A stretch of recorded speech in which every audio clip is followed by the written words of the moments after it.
1 ശമൂവേൽ 4-ാം അധ്യായം. ശമൂവേലിന്റെ വചനം എല്ലാ ഇസ്രായേലിനും വന്നിട്ട് ഇസ്രായേൽ ഫെലിസ്ത്യരുടെ നേരെ യുദ്ധത്തിന് പുറപ്പെട്ടു. ഏബെനേസരിനരികെ പാളയമിറങ്ങി. ഫെലിസ്ത്യർ അഭേക്കിലും പാളയമിറങ്ങി. ഫെലിസ്ത്യർ ഇസ്രായേലിന്റെ നേരെ അണിനിരന്നു. പട പരന്നപ്പോൾ ഇസ്രായേൽ ഫെലിസ്ത്യരോട് തോറ്റുപോയി.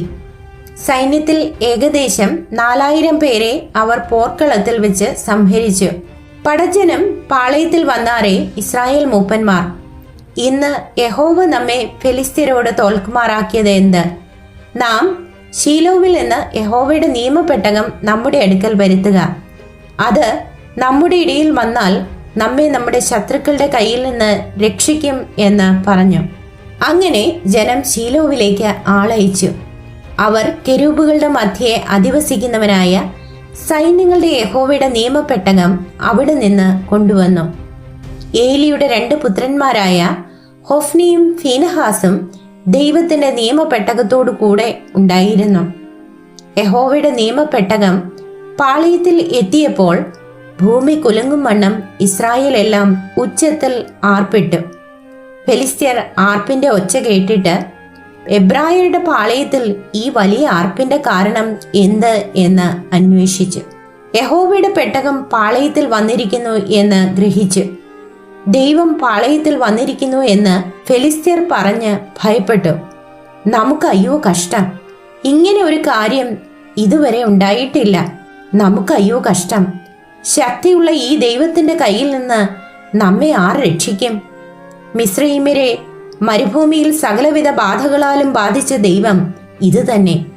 ഫെലിസ്ത്യരെ, ധൈര്യം പൂണ്ട് പുരുഷത്വം കാണിപ്പിൻ.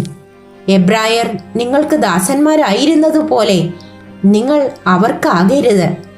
പുരുഷത്വം കാണിച്ച് പൊരുതുവിൻ എന്ന് പറഞ്ഞു. അങ്ങനെ ഫെലിസ്ത്യർ പട തുടങ്ങിയപ്പോൾ ഇസ്രായേൽ തോറ്റു. ഓരോരുത്തൻ താന്താന്റെ വീട്ടിലേക്ക് ഓടി. ഇസ്രായേലിൽ 30,000 കാലാൾ വീണു പോകത്തക്കവണ്ണം ഒരു മഹാസംഹാരമുണ്ടായി. ദൈവത്തിന്റെ പെട്ടകം പിടിപെട്ടു. ഏലിയുടെ 2 പുത്രന്മാരായ ഹൊഫ്നിയും ഫീനഹാസും പട്ടുപോയി. പോർക്കളത്തിൽ നിന്ന് ഒരു ബെന്യാമീന്യൻ വസ്ത്രം കീറിയും തലയിൽ പൂഴി വാരിയിട്ടും കൊണ്ട് ഓടി അന്ന് തന്നെ ശീലോവിൽ വന്നു. അവൻ വരുമ്പോൾ ഏലി നോക്കിക്കൊണ്ട് വഴിയരികെ തന്റെ ആസനത്തിൽ ഇരിക്കുകയായിരുന്നു. ദൈവത്തിന്റെ പെട്ടകത്തെക്കുറിച്ച് അവന്റെ ഹൃദയം വ്യാകുലപ്പെട്ടിരുന്നു. ആ മനുഷ്യൻ പട്ടണത്തിൽ എത്തി വസ്തുത പറഞ്ഞപ്പോൾ പട്ടണത്തിലെല്ലാം നിലവിളിയായി. ഏലി നിലവിളി കേട്ടപ്പോൾ ഈ ആരവം എന്ത് എന്ന് ചോദിച്ചു. ആ മനുഷ്യൻ ബന്ധപ്പെട്ടു വന്ന് ഏലിയോടും അറിയിച്ചു. ഏലിയോ 98 വയസ്സുള്ളവനും കാൺമാൻ വഹിയാതവണ്ണം കണ്ണ് മങ്ങിയവനും ആയിരുന്നു. ആ മനുഷ്യൻ ഏലിയോട്, ഞാൻ പോർക്കളത്തിൽ നിന്ന് വന്നവൻ ആകുന്നു. ഇന്ന് തന്നെ ഞാൻ പോർക്കളത്തിൽ നിന്ന് ഓടിപ്പോന്നു എന്ന് പറഞ്ഞു. വർത്തമാനം എന്താകുന്നു മകനെ എന്ന് അവൻ ചോദിച്ചു. അതിന് ആ ദൂതൻ, ഇസ്രായേൽ ഫെലിസ്ത്യരുടെ മുൻപിൽ തോറ്റോടി. ജനത്തിൽ ഒരു മഹാസംഹാരമുണ്ടായി. നിന്റെ 2 പുത്രന്മാരായ ഹൊഫ്നിയും ഫീനഹാസും പട്ടുപോയി. ദൈവത്തിന്റെ പെട്ടകവും പിടിപെട്ടുപോയി എന്ന് പറഞ്ഞു. അവൻ ദൈവത്തിന്റെ പെട്ടകത്തിന്റെ വസ്തുത പറഞ്ഞപ്പോൾ ഏലി പടിവാതിൽക്കൽ ആസനത്തിൽ നിന്ന് പിറകോട്ട് വീണ് കഴുത്തൊടിഞ്ഞ് മരിച്ചു. അവൻ വൃദ്ധനും സ്ഥൂലിച്ചവനും ആയിരുന്നു. അവൻ 40 സംവത്സരം ഇസ്രായേലിന് ന്യായപാലനം ചെയ്തു. എന്നാൽ അവന്റെ മരുമകൾ ഫീനഹാസിന്റെ ഭാര്യ പ്രസവം അടുത്ത ഗർഭിണിയായിരുന്നു. ദൈവത്തിന്റെ പെട്ടകം പിടിപെട്ടുപോയതും അമ്മാവിയപ്പനും ഭർത്താവും മരിച്ചതും കേട്ടപ്പോൾ അവൾക്ക് പ്രസവവേദന തുടങ്ങി. അവൾ നിലത്ത് വീണ് പ്രസവിച്ചു.